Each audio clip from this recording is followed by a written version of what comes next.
What's going on, good people? It is episode 17 of the Cine. You sure about that?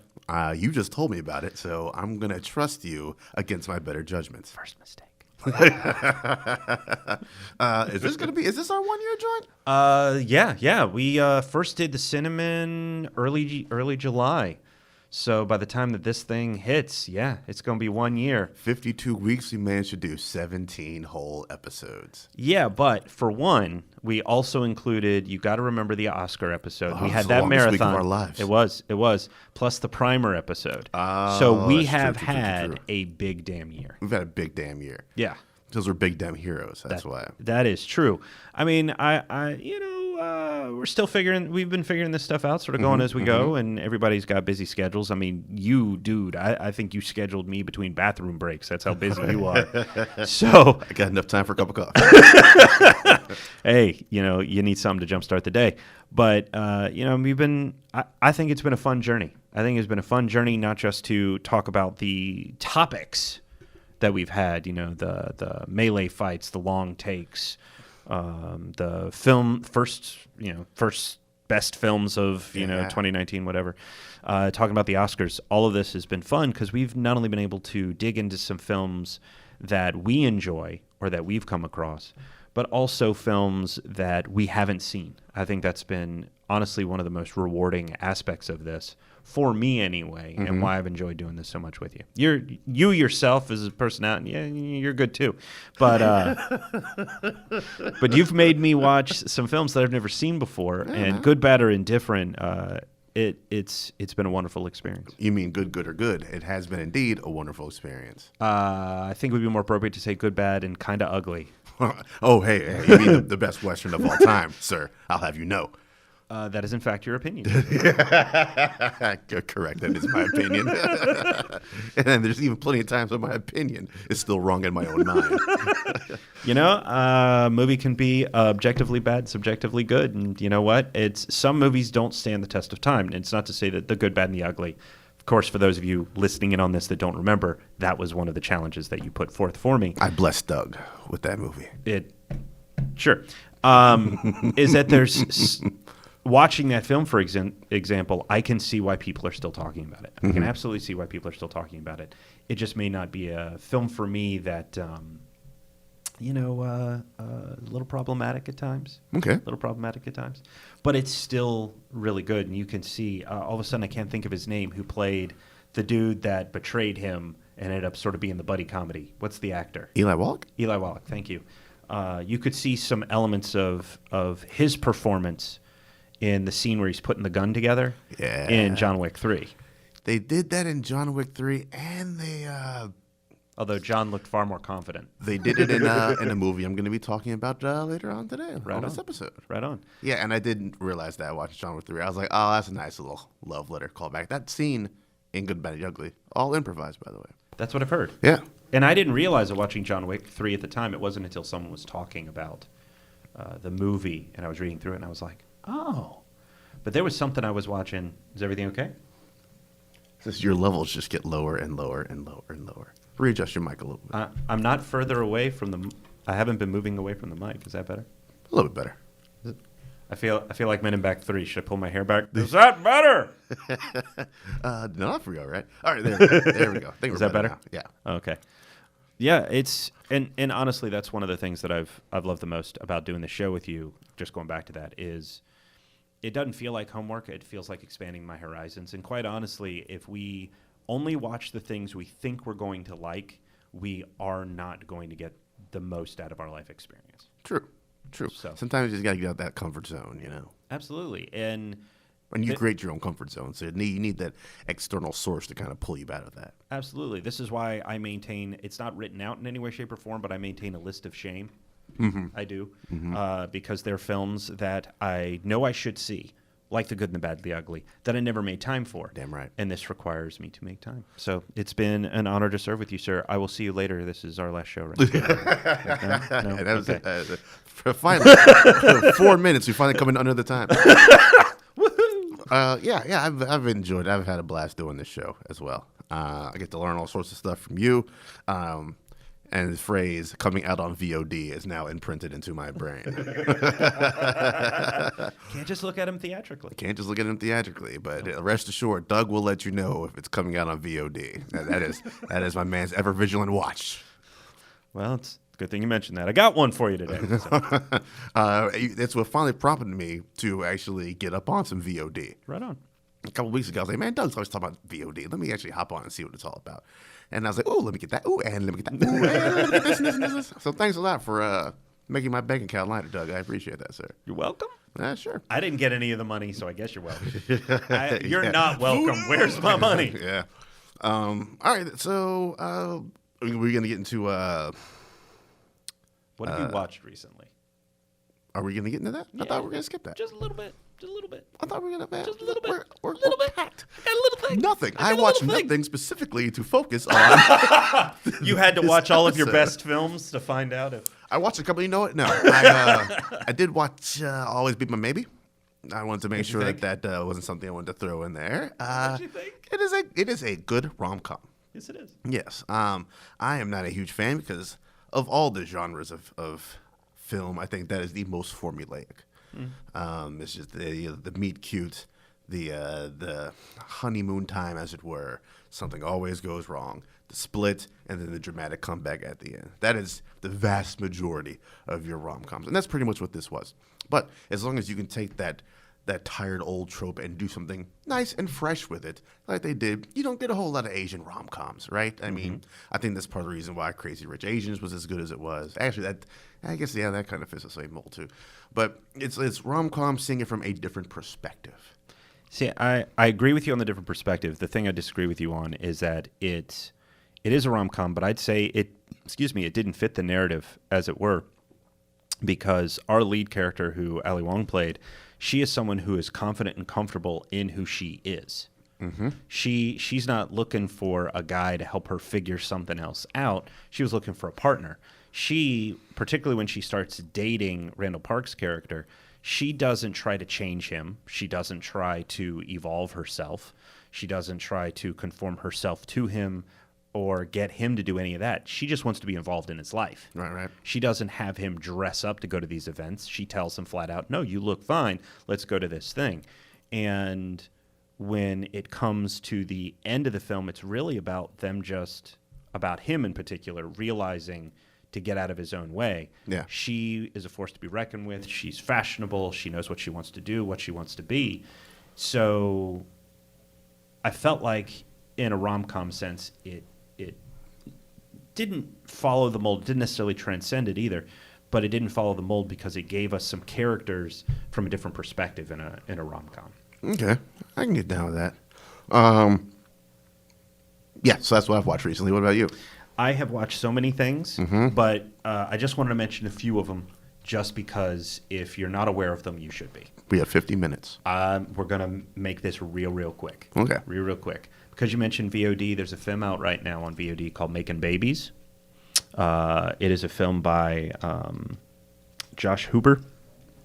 It's got a phenomenal cast. It's a dramedy, and it's a film about a couple that is struggling to get pregnant. And as someone who this has touched personally in a number of different ways, you don't really get films that talk about infertility that aren't just straight dramas. And life isn't just straight drama. There is comedy in there.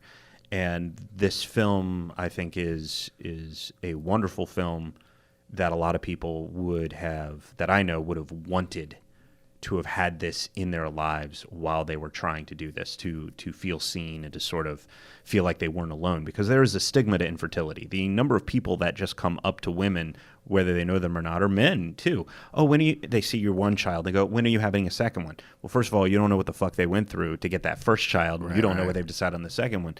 So infertility is something that, you can't have, are you less of a woman? Are you less of a man? I'm like, fuck that shit. Go on vacation. Enjoy it. Go to Italy. So this is a film that if this is in any way something you've experienced, I recommend it. If it's something you haven't experienced, it's still a good comedy. Another film that is actually coming out on DVD and VOD is a movie called Dead Sight. It's a zombie film directed by Jesse Thomas Cook. Came out in 2018. RLJE Films is releasing it on July 2nd. It's a zombie film that features a pregnant cop and a blind dude trying to survive the apocalypse. Well, it's not so much the apocalypse as it is a plague, and it plays with the tropes really, really well. It really does. My mic does not want to stay near my face. Yeah. It does not want to stay near my face. I think what the are people wiring doing on in that here? mic is a little bit wonky right now, too. Anyway, but highly recommend that one. There's a documentary on Amazon Prime called Origin Story. Cannot recommend this film enough. I've got a review coming out on it within the next 2 weeks. But it stars Kulap Vilashek. If you don't know her by name, you've probably seen her in stuff. You ever watch Parks and Rec? Episode here and there. Here and there. Did you happen to see the one where Ben Wyatt and why can't I think of her name? Leslie Knope are having their engagement party and Ben's parents show up, the divorced parents? No. Okay, well, Kulap played Ben's father's wife. Okay. Younger wife. But she's done some other stuff. She's been a showrunner. She had Bajillion Dollar Homes, I think was the name of the show. She's done some stuff on CISO and whatever else. But she's done things with Comedy Bang Bang. I think she's married to Scott Aukerman. Ah, okay. But this documentary is about her meeting her biological father. She found out at the age of 14 while her parents were having an argument, and she sided with her father that the man she thought was her father isn't. Her mom was like, "Why are you siding with him? He's not even your real dad." Whew, that's one way to drop a bomb. Yeah. So hopefully she said it just that casually. you kind of get the sense that, yeah. Oh, man. And it's truly phenomenal. It really is. I had to take a couple of breaks. There was some stuff in it that just sort of hit me in a way. So I highly recommend that. You can watch that on Amazon. There is currently a Criterion sale going on at Barnes & Noble, along with Arrow Video, for those of you that like your stuff a little bit more grindhousey. Yeah. But Barnes & Noble has a sale going on, and I like to look at those sales as an opportunity to go back to school. And last night I watched Police Story, because Police Story 1 and 2 got remastered as a combo set through Criterion. $25. Good old Jacqueline Chan. Oof. This movie I've been hearing about for years, particularly the big climactic stunt that nearly killed Jackie at the end of Police Story. And that movie is the fucking shit. Police Story is the dopeness. It is amazing. I was watching that movie, and at the beginning of it, it opens after a quick explanation for the cops of, here's who we're going after, here's what we're doing, you know your stuff, read it, destroy it, get the hell out of here. And they all go to work, and it's immediately sort of this gunfight and chase. Yeah. And you don't think it's going to get any better than that, and it does. Now, have you seen Bad Boys 2? I can't tell if that's a yes or a no face. Come on, Doug. I mean, it's a terrible movie. Required African-American viewing. It is a terrible movie, but have you seen it? Yes. Yeah, of course I have. Every black baby is born with also a list of movies they must see. By the time they're 23. So for me, it's Fiddler on the Roof and anything by Mel Brooks. It's I'm pretty sure Life is Wonderful is on that list for you.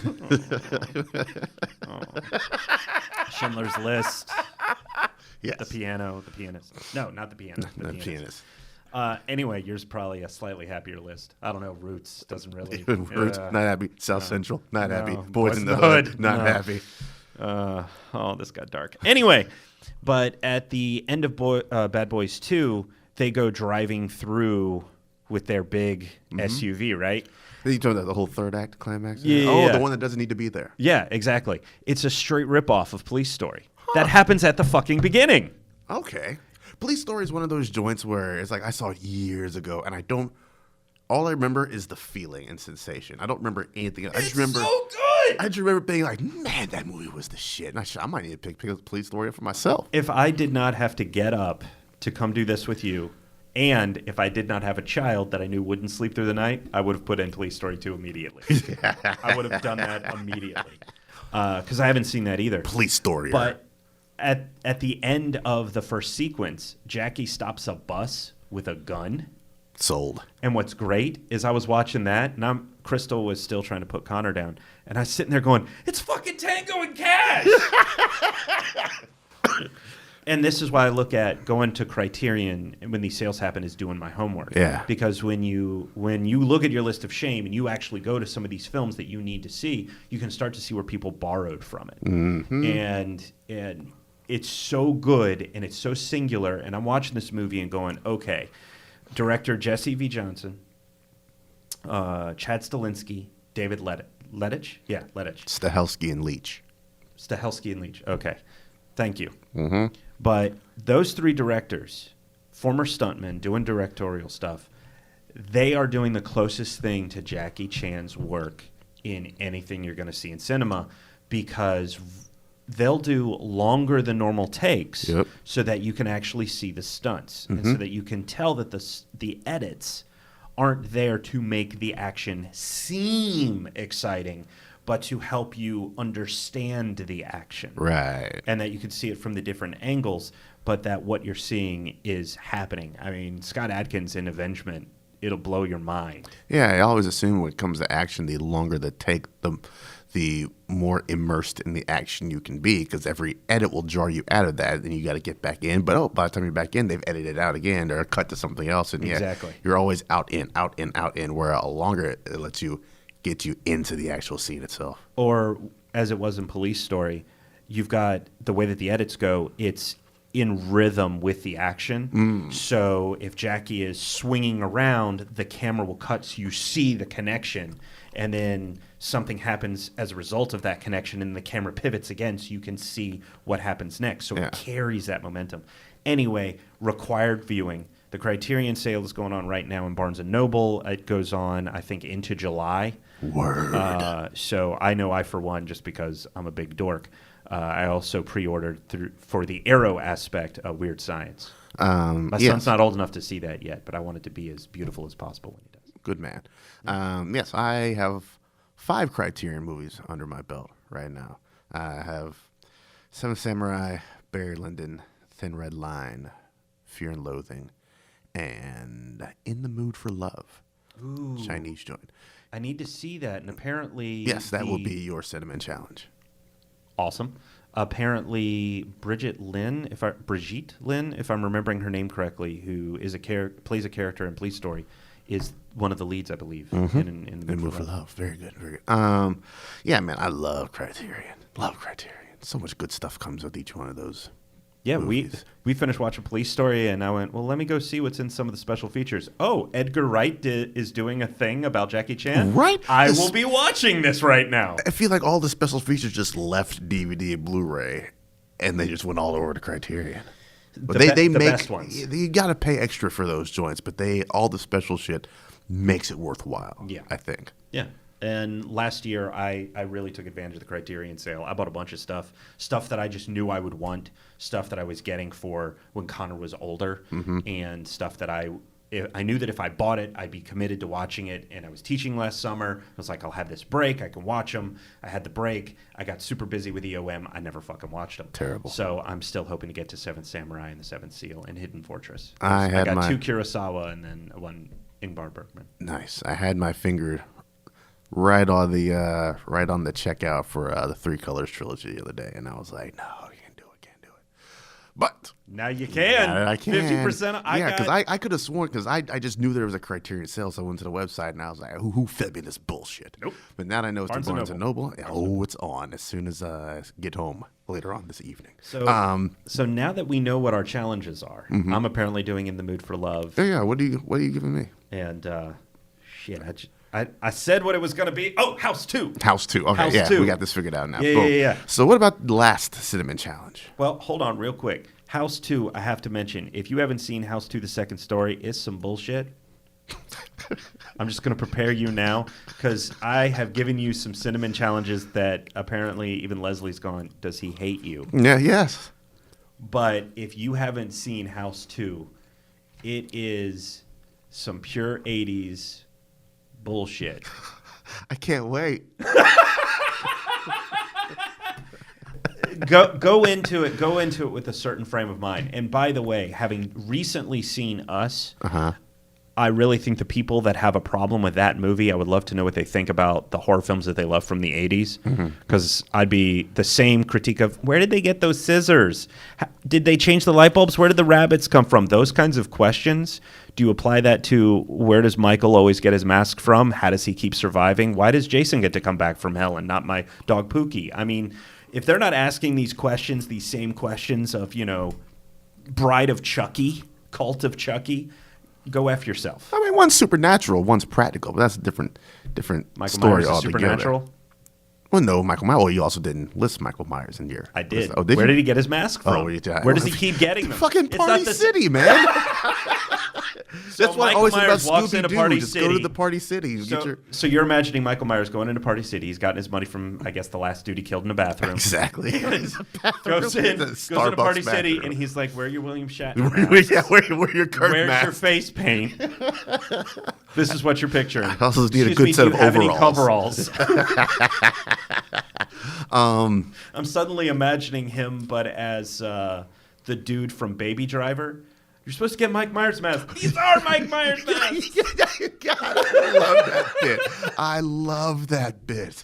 I Anyway. totally derailed what I was going to say there. Oh, yeah. So House 2, is this something that I will be better enhanced with a little bit of cocktail at my side? Probably wouldn't hurt, but you don't necessarily need to MST3K it.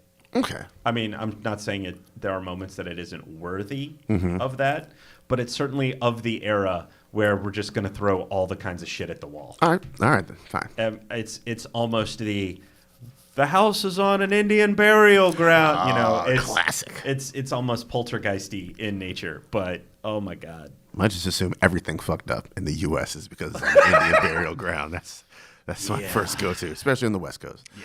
All right. So anyway, so Cinnamon Challenge, I'm doing something sexy, something classy, something that Criterion went, I'm going to work on this, In the Mood for Love, and you're getting the Arrow remaster, House 2, the second story. All right. You're welcome. Oh, the second story. Isn't that clever? Yeah. All right, then. So what about this week's joints that we're talking about on this episode? You gave me a movie that was on my list of shame, and I feel incredibly shameful it took me this long to see Moon by Duncan Jones. Holy shit, is it good. I almost bought it yesterday. I swung into Best Buy to take a look for something before going to Barnes & Noble, and I saw it there for $8, and I went, oh, man, you should have snatched that bad boy. I kind of want to. But I was there to look for something specific, and I knew I was going to do the Criterion thing, so sort of budget. Right. Yeah. So I'm going to keep an eye on Moon, and I would actually love a Criterion edition of that. You gave me the Blu-ray, and I didn't have time to go through the special features, but I forgot it, so I guess I still got time. There you go. Real convenient. Real convenient, No, that Douglas. was totally accidental. But it is amazing. I want to go through the special features to see how they did the Moon sequences. The outside stuff, was it miniatures? Did they go old school Star Wars with this? Is this computer generated? How did they do that? Because it looked so good. Yeah. And so beautiful, just in the minimalistic, yet futuristic way. It felt very grounded in that regard. And also the fact that I want to go back to see how many times Sam Rockwell is in the movie, how many versions of him are in the movie. Because you sort of at the beginning, if you don't know what's going on, and I didn't. I knew stuff about it, thanks to Mute and thanks to time. Yeah. But I want to go back. They sort of pull a switcheroo. Like, I didn't realize the first switcheroo had happened until you see the Band-Aid. Yeah. And then I went, wait a minute. And so for those of you that are not familiar with Moon, I forget the lead character's name all of a sudden, but Sam Rockwell plays a guy who is working on the moon for a company, and the whole thing is that he is harvesting materials from the moon to be sent back to Earth to be used for energy. This company solved the energy crisis that was happening on Earth by it's like Helium-3. Helium-3, yep. And, Lunar Industries. And also the name of the production company of this movie. Right on? Yeah. Right on. So we just can't trust them, Yeah, is what you're telling me. much, yeah. So it's Sam Rockwell and a robot that goes by the name of Gertie, which is voiced by Kevin Spacey. And he's there on a 3-year contract. His 3 years is about to come up. He's got 2 weeks left. And he starts to notice some weird shit going on. Weird shit. And all of a sudden, Sam Rockwell has company by Sam Rockwell. Mm-hmm. And so it turns into this thing where he's playing off of himself and what's happening. And as you go into the further into the movie, you start to find these videotapes of other Sam Rockwells. And that's what makes me wonder. Some of them look kind of familiar from the beginning of the film. I want to know how many times, due to the way that it's edited, that we've seen multiple Sam Rockwells and didn't know it. Mm-hmm. This movie is brilliant. It is. It really is. It really is. And it's brilliant in its progression, how it plays out, and it's brilliant. And it's just pretty much a one-man performance piece. It not pretty much. Yeah, well, it is. Yeah, it is. It's only the second thing I'd ever seen. I'd seen him in Confessions of a Dangerous Mind, and they're like, "Oh, Sam Rockwell and this new sci-fi joint Moon." And I was like, "Oh, I liked him in Confessions." So, and I think I had to drive like 45 minutes to the closest theater to check this joint out. They put it in the smallest fucking screen too, and oh man, I fell in love with it. It's very niche, and it fills everything you need out of that niche. Now, I'm just curious: had you seen by the time you saw this, Charlie's Angels or The Green Mile? No. Okay. No. And I ask that in the sense of sometimes I'll be watching something with Crystal and she's not, and hell, I'll do it even with myself where I'll be watching something and go, holy shit, isn't that? Because you wouldn't have known them at the time. For instance, I rewatched like smaller roles and other things. Exactly. Or even bigger roles, but you just didn't know who they were. Yeah. Connor, my son, has started watching Bumblebee a lot. He really, really likes it. We showed him the Transformers animated movie because I got a remaster of that. And he enjoyed it, so we showed him Bumblebee because it's amazing. Mm-hmm. And so he sort of had that on loop. And so I went back and rewatched the first Michael Bay Transformers going, oh, well, I really like Bumblebee. I really liked the first Michael Bay. And I'm rewatching and going, this is actually does not age well. It's not very good. However, the actress who plays the wife of a character is the actress from Supernatural who plays Mary. And I went, holy shit, I know her now. And it's kind of neat. But watching, I cannot recommend Moon enough. I don't think I would put it in my Halloween rotation because it's not that kind of psychological horror film. It's more of a thriller. It's more of a drama.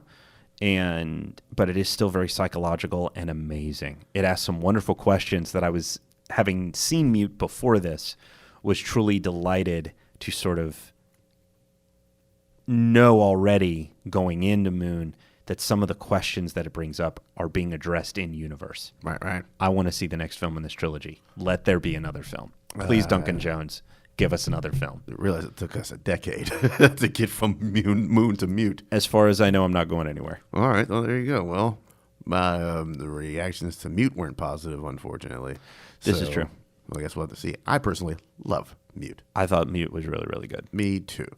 And I had the 1980-something, the best of the best. Hold on. I can give you the year.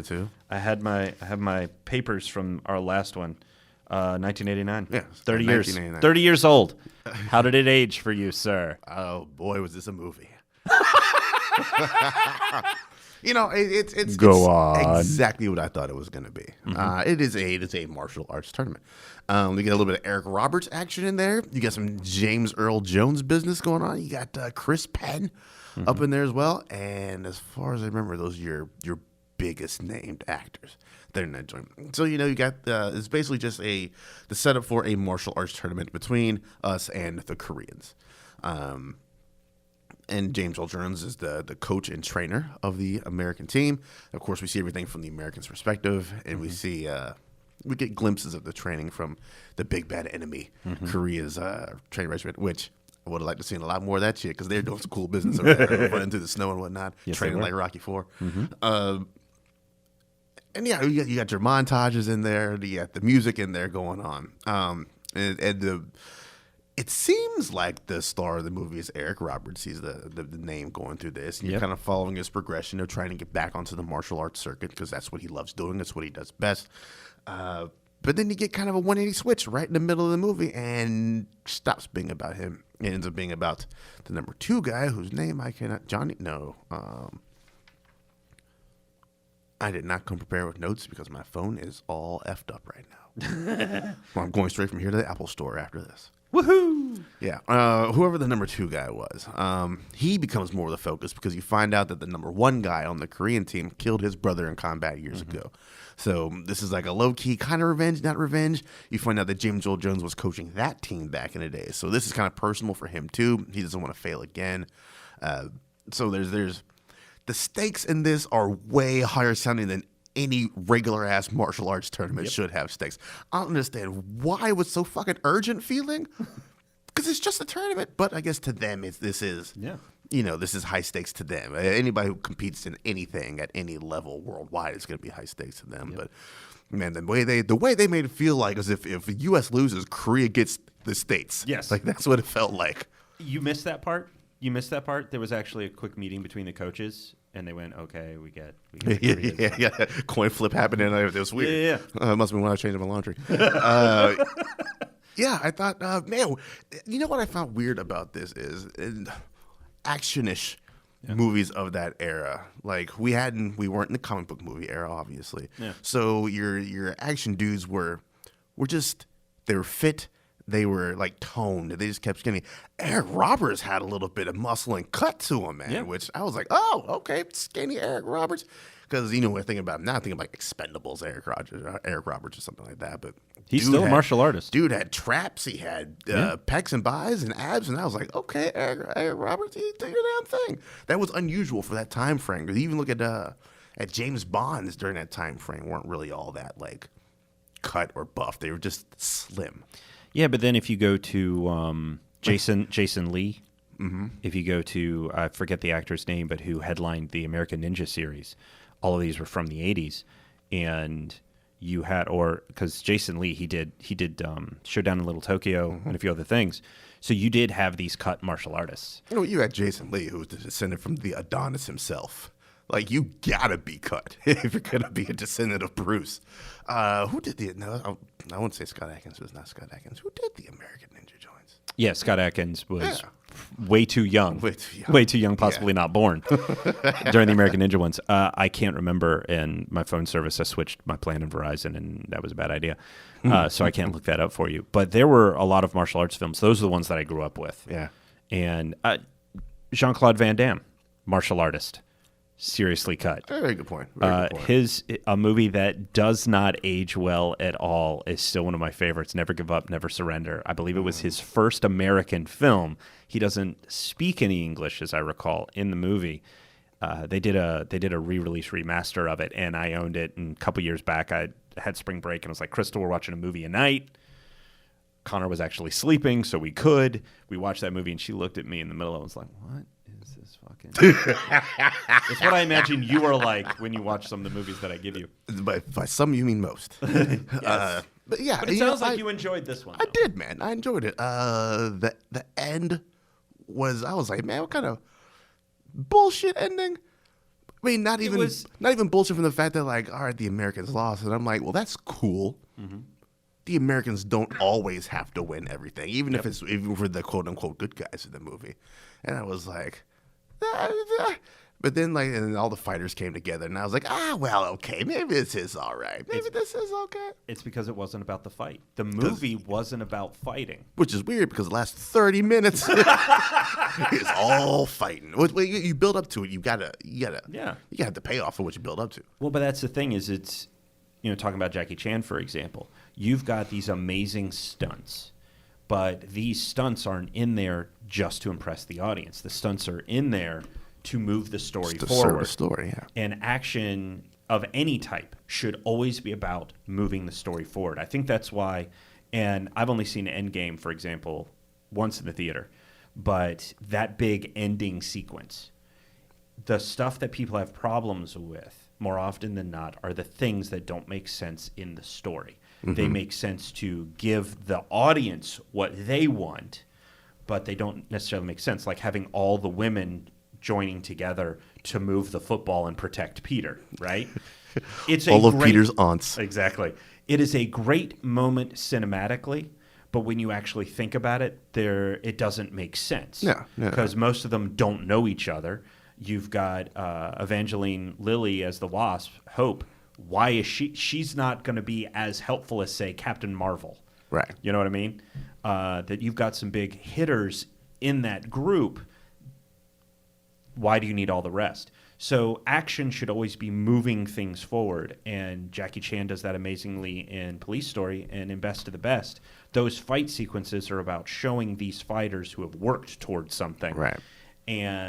But those fights are more about the catharsis. That's why the focus is typically on the Eric Roberts fight and on the other lead. I would say the co-lead fight, which that series does shift to him.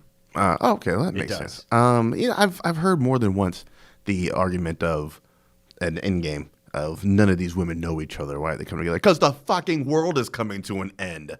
That's why they come together. You don't need to know anybody. The world's coming to an end, and the janitor's like, we got to go do this thing. And me and the janitor's are going to go do this thing. I don't need to know them. I just need to know we need to stop the world from coming to an end. And I have no issue with that argument. I have no issue with that. But it's the specifics of we're going to choose these women to group up. It's not we're going to choose these people, it's we're going to choose these women. Mm-hmm. So again, in serving the story, okay, which characters do we need? Which characters do we need to protect Peter? But that's why I think it doesn't hit as well with audiences. It's a great moment to look at and see all of these characters coming together, but it's specific, it's all of these women, as you joked. It's Peter's aunts. Yep. Right? It's a great visual, but to serve the story, it doesn't necessarily make sense. That's where, and so much of the film is about making sense. So going back to Best of the Best, those fights are about moving the story forward, and I think that's why. And you were saying it feels bigger than it should be. You're damn right. It doesn't make sense why it, but because of the Best of the Best and the way that it's more of a drama than it is an action film. Right. And so you get the drama. It's building towards that. All right, you ready to get to our main topic? Our top 3 movies of 2019? Top 3? Hey, look, we got 24 minutes. We can easily get through our top 5. And by the way, I have to say that if it weren't for Letterboxd, this is not an ad, this would have been so much harder to do. Because I have a list, I keep track of the movies that I think are really, really great as I watch them each year. So I have a list of 28, which Far From Home is on it. 3 Horses? Yep. I wish we had time to discuss this. Yep. What we discussed beforehand took an entire horse away from me. And that frustration I had of the way that it imped Homecoming took an entire horse away. I totally get that. Although the mid-credit scene almost brought that horse back. And I heard real quick, I heard an argument that the 2 end credit sequences shouldn't they shouldn't be better. They shouldn't be better or have more impact on the story than the film itself. Why not? And here's the thing, though, is that the film stands alone without those 2 moments. You could watch the film and be totally fine. Yeah. But those end 2 moments, they do what the other ones have done in the MCU, which is to, like comic books, give you this epilogue that sort of moves things forward. Tease. Very much so, and lets you want to read that next issue. And it works well for the MCU. It doesn't necessarily do it for the other films, but the film as a whole does serve as a wonderful epilogue for the Infinity Saga. Because you kind of get the sense that at the end of this, okay, the audience as a whole has had its catharsis. We're ready to move forward. So, 5 films. Mine don't change too much from when we last discussed our top. Okay. From Q1 of 2019. Q1, because the films that I've seen have all been strong, but there's a few that haven't been as strong. So let's start with your number 1.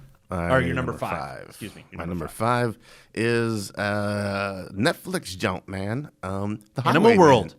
Animal World? Is that's 2018, wasn't it? Fine. I think it's because I was thinking about that. I was like, if that's 2019, I'm putting it on this list, but I'm pretty sure it's 2018. Sorry, I didn't mean to interrupt. Dude, I love me some Animal. The Highwaymen. Right on. Yeah, directed by John Lee Hancock, Woody Harrelson, Kevin Costner, Kathy Bates, William Sadler in there. I always like seeing a little bit of William Sadler popping up from time to time. I almost watched that the other night. I really should have. I think it's far better than what critics gave it. I think they gave it like a 5 out of 10 or something like that, 5 point something out of 10. It was just these 2 highwaymen, Texas Rangers, who were on the hunt for Bonnie and Clyde.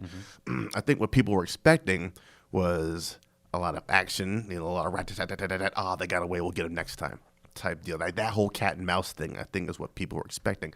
That's not what it is. That's what the trailer, I think, told everybody. So I watched the trailer when I was waiting on you to show up, and I kind of see that, but I kind of not see it as well. Maybe because I've already seen the movie, and that's tainted my judgment of the trailer. Yeah. This is a much more slow, methodical movie, and I think Kevin Costner is best in those roles when he plays the thoughtful, contemplative type. That's kind of who he was in Field of Dreams. Mm-hmm. I think that's kind of who he is as he was in Pa Kent. I love Kevin Costner's Pa Kent, for better or for worse, however you like Man of Steel. I really like his performance as Pa Kent. Don't save me. No. Let the tornado come. Yep, that makes perfect sense to me. Wait. Makes perfect sense. There is no time for me to run. I can't. No. Yeah, remember, stay there. All this is playing in slow motion. So time is spread out. Like, everybody thinks Cap is holding on to Thanos' gauntlet for 45 seconds. No, it's 2 seconds. That shit slowed down.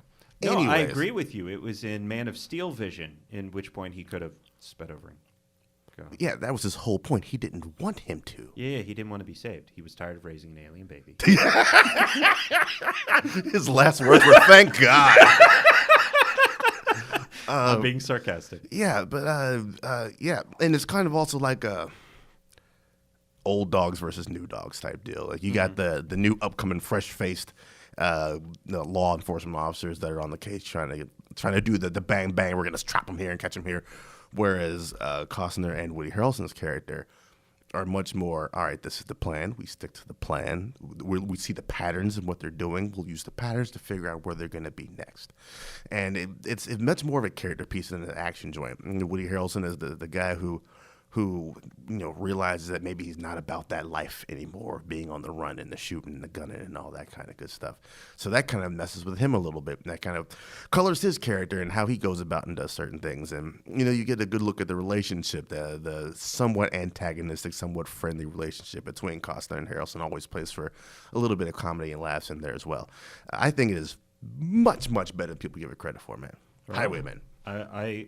It is on my list on Netflix, which includes movies from 2016, 2015, and so on. Surprise. Yeah, I know. My number 5 was originally my number 3 when we last talked about it. It's a movie called Swing Kids. It's actually now available on Blu-ray, DVD, and digital, so I highly recommend it. I'm actually planning to pick it up so I can make some time to watch it. This is a film set during the Korean War, and it's a musical, it's a drama, it's a comedy. It will, if it sucks you in, it will break your heart. Okay. And it's got a performance by, and I'm hoping I pronounced this right, Do Kyung-soo, who's a member of the K-pop group EXO. He is fantastic. He's sort of the central character that everything revolves around. Mm-hmm. And I cannot recommend this film enough. I saw this in either late December or early January before the U.S. release. When I start to think about movies that I've really enjoyed, this is one of the first films that pops into my brain. Okay. I look forward to having the opportunity to rewatch it. Boom. My number 4 is John Wick 3. Interesting. Parabellum. It's very rare that a movie that's 3 deep into the franchise is still holding quality content. But this is. Mm-hmm. I mean, simply put, we're still getting more of the universe. We're still fleshing things out. Usually by this point, characters are set in their ways, and we're getting just another story. Here, they're still developing. They're still building. We're getting new people coming in. We get, what's his name? Mark Dacascos, right? Yeah. Yeah. Wait, when was the last time we saw that guy? So, he's... Iron Chef? No. I'm not joking. I think he was the host of that. Yeah, he was the host of Iron Chef. I'm pretty sure we've seen him since then. Well, yeah. He also did, I think, 2 seasons of Marvel's Agents of S.H.I.E.L.D. Okay. He played an Inhuman who was working with Hydra and then working with, I forget the character's name, but he got brainwashed and whatever. If only we could all be brainwashed of anything Inhumans. But no, he's done some stuff. He's done some stuff, but he's really good in this. Yeah. Zero, I think. I don't think we hear the name, but I think it's on all the print. Yeah. Yes. Fishburne's back, of course. We get the what was her name? The Adjudicator. Adjudicator. Yeah, a role or character. I was like, I don't know how I feel about her, but by the end, I was like, I kind of like. Forgive me, gender neutral pronoun. They. They? Okay. Okay. They or them. They.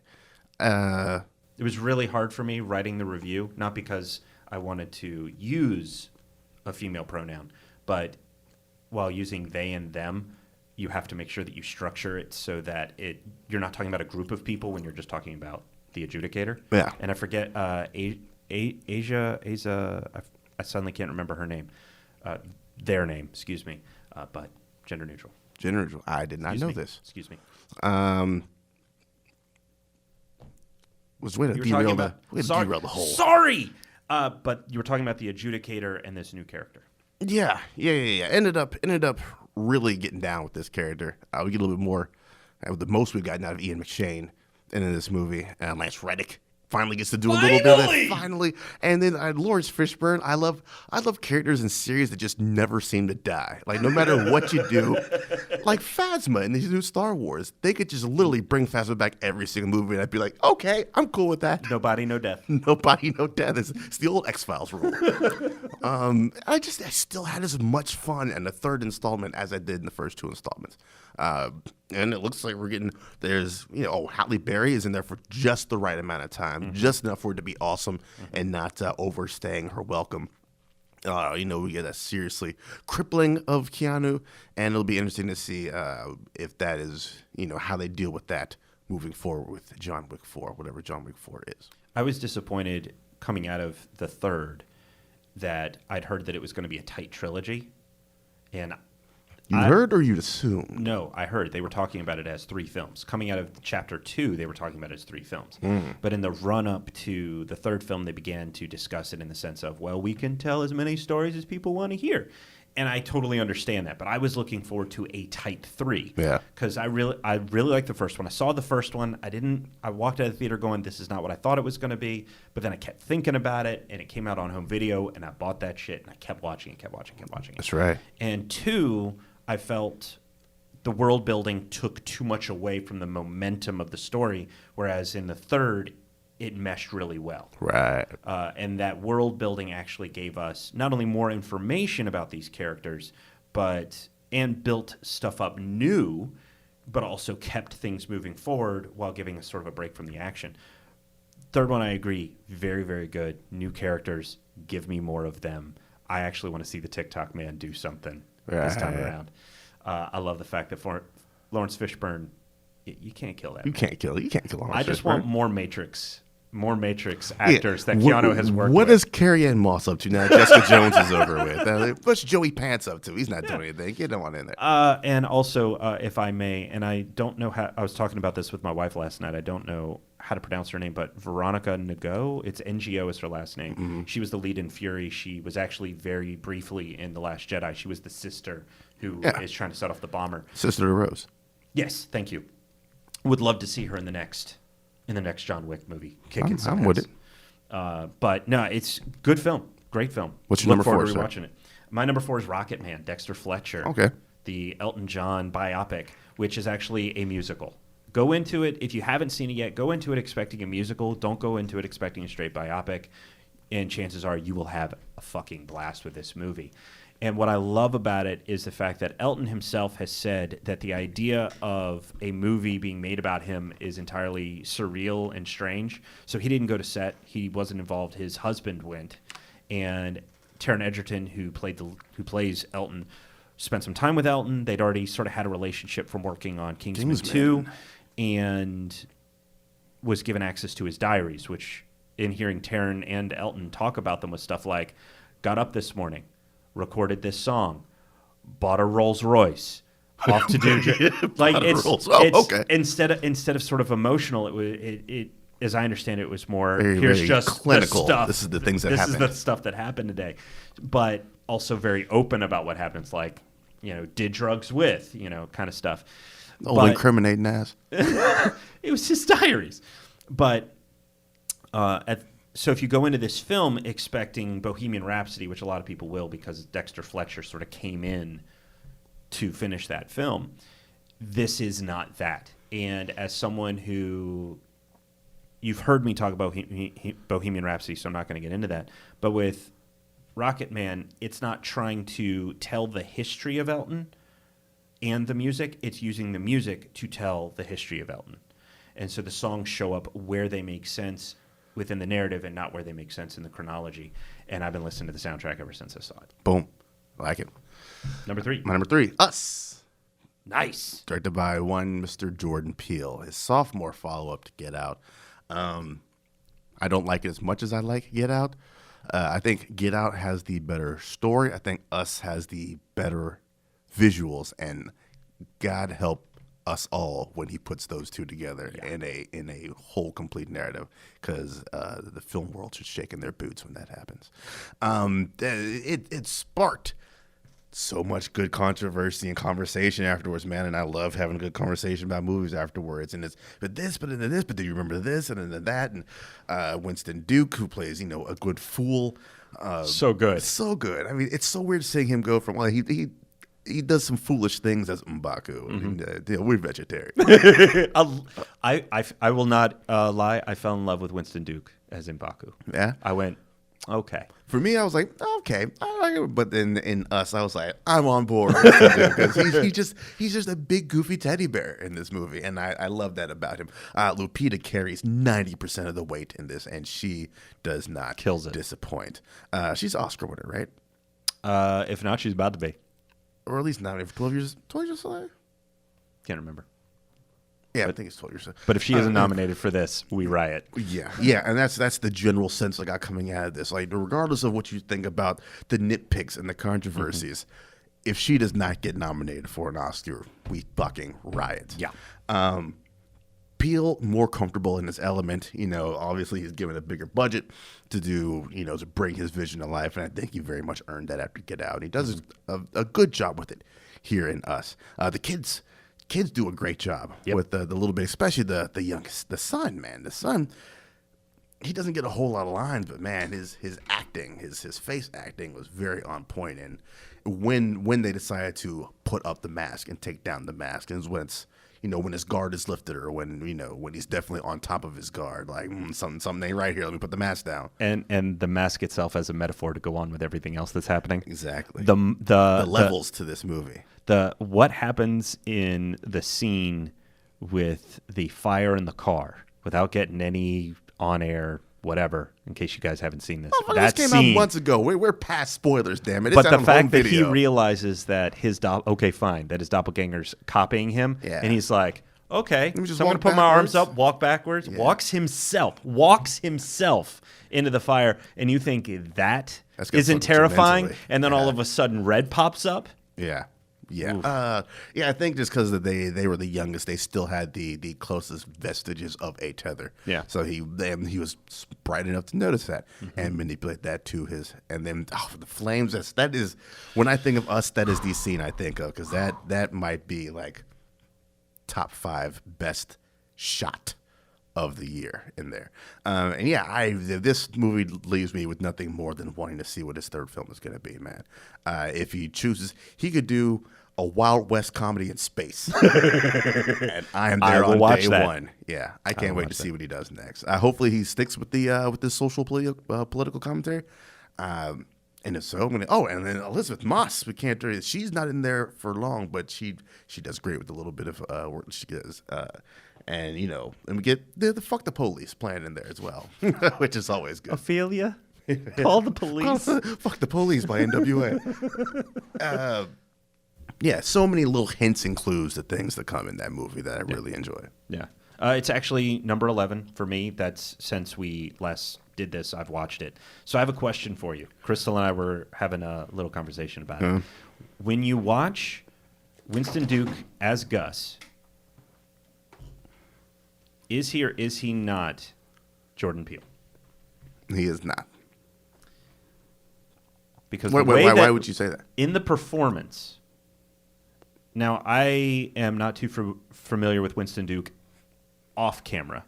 But it seemed to me that you referred to him as the Fool, which I think is a great way to describe him. They all sort of had these archetypes Titles, of who they were representing. But the way that he talks about the way that Duke portrayed Gus seemed like Duke was conveying Peel energy. That the way that Jordan talks about things, just his natural delivery, his sort of, we'll call it foolish persona when doing Key and Peele, when they would do the sort of audience back and forth. Yeah. I was watching that with Crystal, and the two of us looked at each other and was like, is he Jordan? Is he Jordan in this situation? I've go back and watch some of Gus and think about it in terms of Jordan as himself, and then see, I don't have enough exposure as Jordan as himself. Gotcha. Because most of my Key and Peele is more just whatever skits they're doing and not the interaction or lead in between. And normally when he's talking about, Get Out and Us, he's in much more of a serious type. Right on. So, that's still worthy of a rewatch to check out. What's your number 3, sir? My number 3, we'll mention, but don't need to get into it too much because I talked about it before, The Man Who Killed Hitler and Then the Bigfoot. This was directed and written by Robert Kieroskowski. I keep picking the movies with the really hard to pronounce names, and I apologize to all of the directors, writers, and actors who listen to this show and who I screw it up.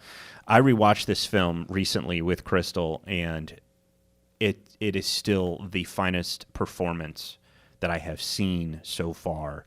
Other than Lupita, is Sam Elliott. Yeah. This movie is still moving. It is still riveting. It absolutely holds up on multiple watches. And cannot recommend it enough. It is available on Blu-ray, DVD, digital. And if you've heard about it from the title, you will think it's a grindhouse movie. I've mentioned it before. It is everything you expect from the title. It is about the man who killed Hitler and then the Bigfoot. But it is not a grindhouse movie. It is very much a character study. It is moving, and I love it so much. Can't recommend it enough. I was standing in Target earlier today, and I was looking down at it in the Blu-rays, and I was like, well, I've got somewhere to be. And I got in my car and I came here. New challenge. So where are we at? Number 2? Number 2. Number 2 is another Netflix joint, High Flying Bird, which was my number 1 when we did right on. Top 5 for 2019. Still holds up. I've seen it twice since then. Steven Soderbergh joined, filmed completely on the same phone I'll be filming the Paprika documentary on, the iPhone X. Yeah, and it's it is about an NBA lockout, of which we've had 2 in the last 20 years, I think. NBA lockout. Players can't play. Fans can't watch anything. And it is about one agent's hustle to get the game back on the air because he loves this game as much as I love the game.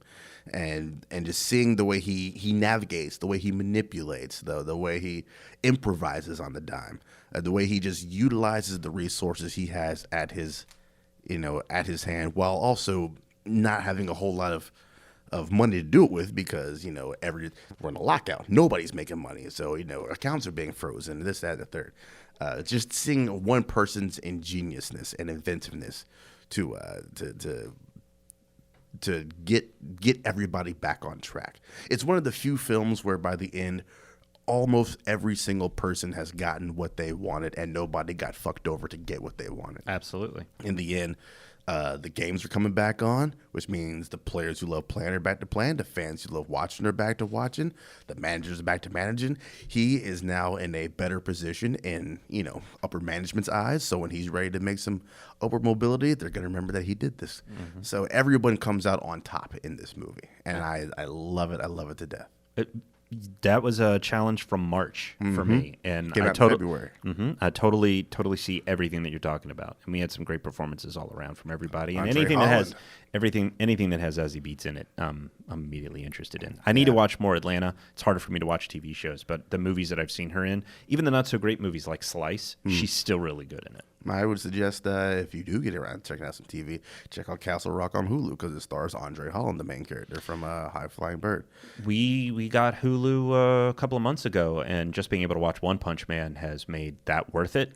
But once that ends, then yeah, sure, I'll check out. Wait, that's Stephen King, right? Yep, it is the Emmy Award-winning Castle Rock. It is No, don't be that guy. Expand your horizons, though. It's whoa. Tonight, if all goes to plan on the night that we're recording this, I will be watching Iron Sky: The Coming Race. And tomorrow night, that's right, Iron Sky 2. And tomorrow night, if all goes to plan, I'll be watching German horror movie Loose. Okay. So, F you and expanding my horizons. I'm going to be shitting myself 2 nights from now. I showed the trailer to Crystal. I was like, so what do you think? She goes, yep, German horror. So it's not about being afraid to expand my horizons. It's recognizing it's Stephen King and F that. Okay. What's your number 2?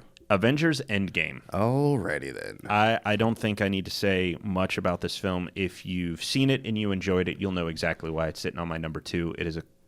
It is unlike Marvel has done something that some critics and audiences understand and some critics and audiences don't, which is that their films began as individual things, but the moment that they connected them with the first Avengers film, they were no longer just solo features or trilogies or whatever you want to do. They were all smaller pieces of a larger thing, like comic books, which makes Avengers Endgame, which itself, the Avengers films have all been about bringing these characters together. So each Avengers film has built upon what the previous Avengers film did.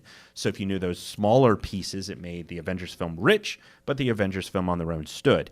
Endgame being part 2 to Infinity War is both a solo and a part 2, but it's also the culmination of all the other films. The little things in Endgame that made people lose their shit, like America's ass, is only if you've seen the first Avengers, or if you've seen Winter Soldier, or if you've seen Thor: The Dark World, or if you've seen Ant-Man, or The Wasp, or Ant-Man and the Wasp.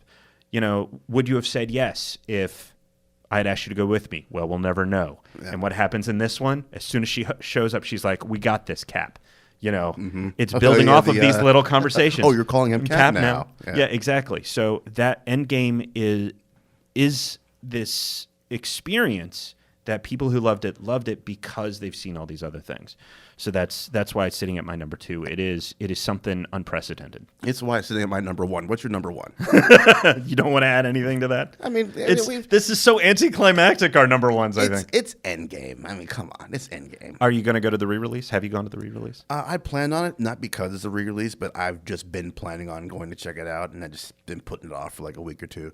So even before I knew there was one day, I'm going to go see at least one more time. I'm hoping to get it I'm hoping to go back to the theater to see it, but I've already pre-ordered the Steelbook.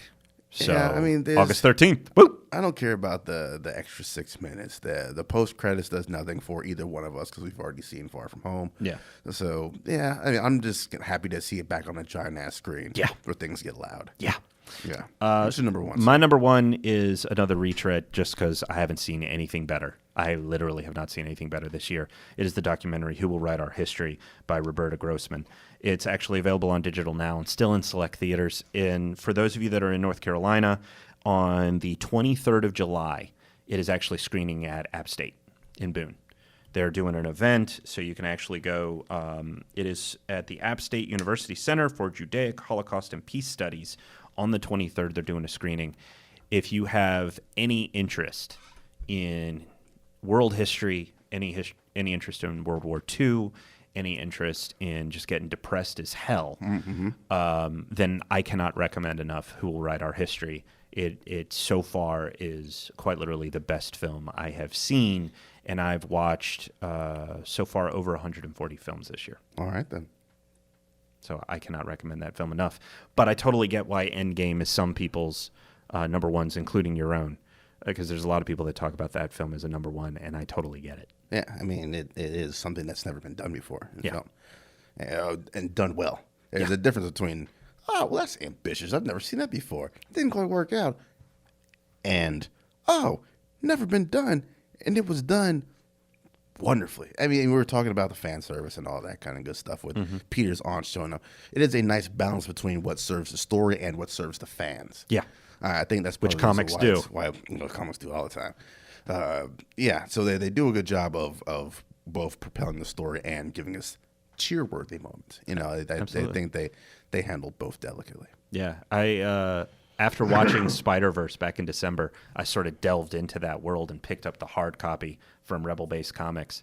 And after you read the main story in the hardcover, there's some of the smaller offshoots that they did. And one of them just has a little conversation. They never take off their masks, but you know from the conversation that it's Tobey Maguire and Andrew Garfield sitting and having a conversation about their worlds and stuff that they've done and everything else. And that, at the moment, is pure fan service, knowing that that's happening in the background of a fight we've already read about. Yeah. But it's also the kind of stuff that it's why we're fans. Exactly. So, yeah, no, Endgame, 2 thumbs. All right, then. Where can the people find you at? That's it for this installment of our tops. I'm pretty sure we'll do it again at the end of the year. Oh, yeah. I'd be surprised if we didn't do a Q3 as Q3 well. joint, yeah. But hopefully some of ours will shift a little bit because there's plenty of films that are coming out, theaters, VOD, and all that good stuff. People can find my reviews at elementsofmadness.com or find me at EOM Reviews on Facebook, where I'm sharing trailers for big films and small films, as well as the reviews from myself and my contributors. Boom. And you can find me. You know where to find me. And Everywhere, man. Search Paprika, and wherever you find it, you'll find me. Yeah, gotta find C-Licious on Twitter and the Instagrams. That's right. You damn straight. All right, then. Anything else to wrap this up, sir? It has been a hell of a year. Thank you to everybody that has been listening to the Cinnamon. Thank you for the feedback you've given us in Paprika. Please continue to give us feedback. Please keep listening. Tell folks about it. And I'm looking forward to the next year. Agreed.